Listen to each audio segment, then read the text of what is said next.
بسم اللہ الرحمن الرحیم۔ السلام علیکم اسٹوڈنٹس، امید ہے سب خیریت سے ہوں گے۔ Now we start our class Stanford school system, مضمون اردو، جماعت ہفتم، عنوان توصیف کا خواب۔ اسٹوڈنٹ،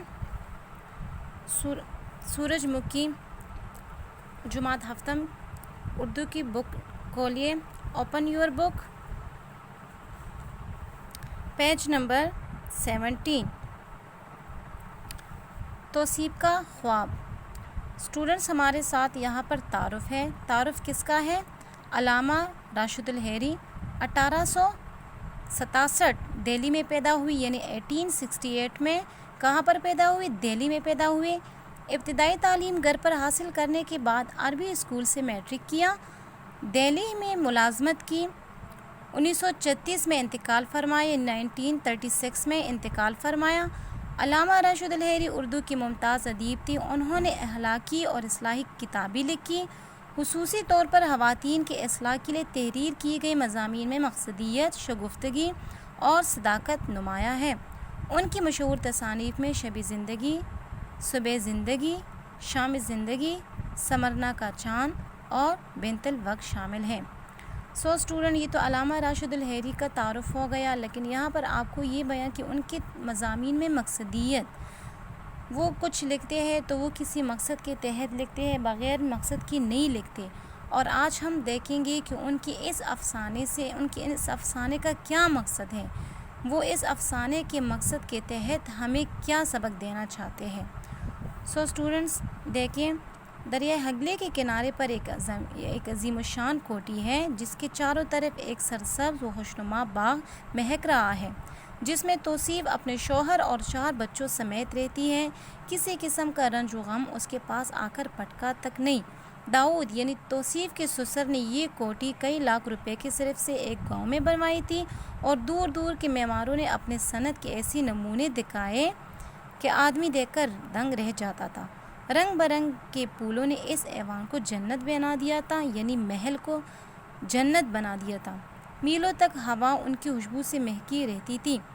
طائران ہوشلان کے نغمے، طائران جو ہے طائر کی جمع ہے، اچھی آواز والے پرندے، آبشاروں کی سریلی آوازیں خواہ دلوں میں امنگ پیدا کرتی تھی۔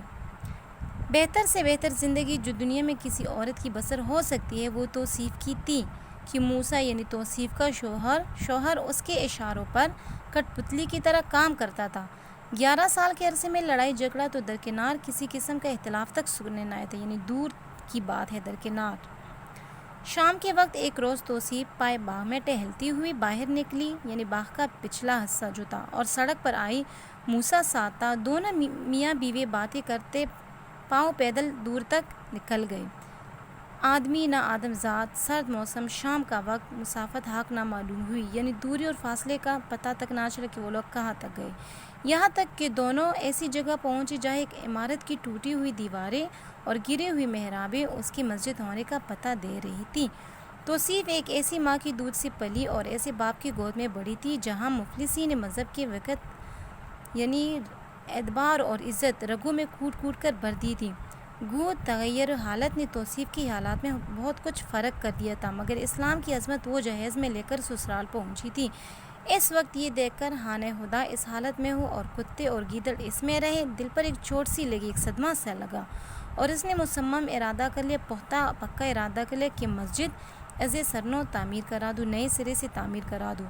واپسی پر چند قدم کے فاصلے پر اس نے ایک ٹوٹی سی جھونپڑی دیکھی۔ نامعلوم کہ دل میں آئے کہ قریب پہنچی اور دیکھا کہ غریب عورت اپنے 2-3 بچوں کو لیے خاموش بیٹھی ہے۔ توصیف کو تعجب ہوا کہ جنگل بیابان یہ بچوں والی ماں کس طرح اپنی زندگی بسر کرتی ہوگی۔ پوچھا، ارے تو کون ہے اور یہاں کیوں رہتی ہے؟ عورت خاموش رہی اور کچھ جواب نہ دیا۔ Turn your page.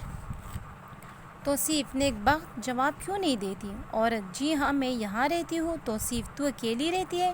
اس سوال کے جواب میں کچھ ایسی داستان پوشیدہ تھی کہ عورت کے آنکھوں میں آنسو ڈب ڈبا آئے۔